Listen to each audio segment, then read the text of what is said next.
Biz Gürcüstana da digər ölkələrə özümüzə satdığımızdan ucuz satırıq ora. Niyə qardaş? Niyə? Sən məndən xeyir götürməlisən. Metro da dünən elan edib səhv eləmirsən ki, neçə milyard yarım ziyan var. Başa düşmürəm. Bu qədər ziyan bir nəfər niyə tutulmur? Metropoliteni ilə bəlkə də zar, niyə tutulmur, həbs olunmur? Hə? Niyə ondan qabaq ki, əgər bu qədər ziyan vurulubsa, bu avtomobil sürürsünüz də təsadüfən başınız qarışsa, gedib o işıq dirəyinə dəysəz, svetofor'a, işıqfora dəysəz, gələcəklə hesablayacaqlar, dövlət əmlakına ziyan vurma, nə məsələn 600 min, 2000 baxır ödəməlisiniz, qoyacaqlar ötənizi məndən də soruşa düzüm düzəyirsin, dövlət əmlakına ziyan vurmuşsunuz. Düzdür ya yox? Bəli, razıyam. Yaxşı, bu deyirsiniz ki, dövlət müəssisəsi 1 milyard ziyandadır. Kim eləyib o ziyanı?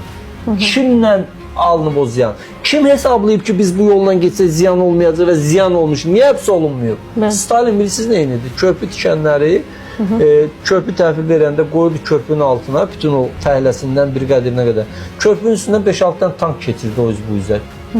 Arxaya döysən körpündən, dur körpünün altına tankları keçirdir. O körpü tikən də bilirdi ki, bunu yumuşaq tiksə, oğurlasa tank düşəcək, başına öləcək. Bax, indi bu vəzifə verəndə, buna xidməti maşın verəndə, buna müəllim status verəndə, buna VIP-dən keçid verəndə, buna diplomatik xidməti pasport verəndə, düzdür ya yox? Bu yaxşıdır və bundan tələb eləmək lazımdır axı. Və necə olur ki, bizim maya dəyərimiz hər il artır? Metroda bizə nə olur? Həmin çəkidə, həmin belə deyək, konstruktiv insanlarıq da, amma hər il bizim maya dəyərimiz metroya, biz daha başa gəlirik, amma ödəyə bilmirik, o da metroya ziyan verir.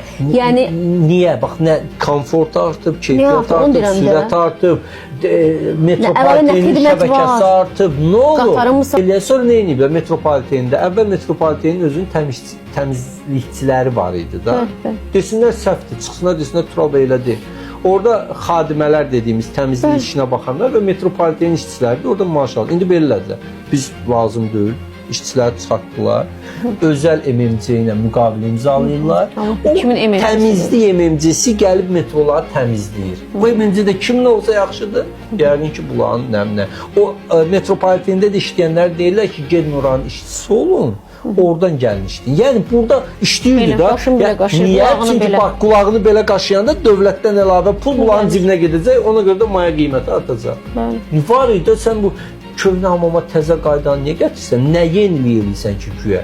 Gedir, işləyən sistemi niyə dəyişirsən ki? Doğru.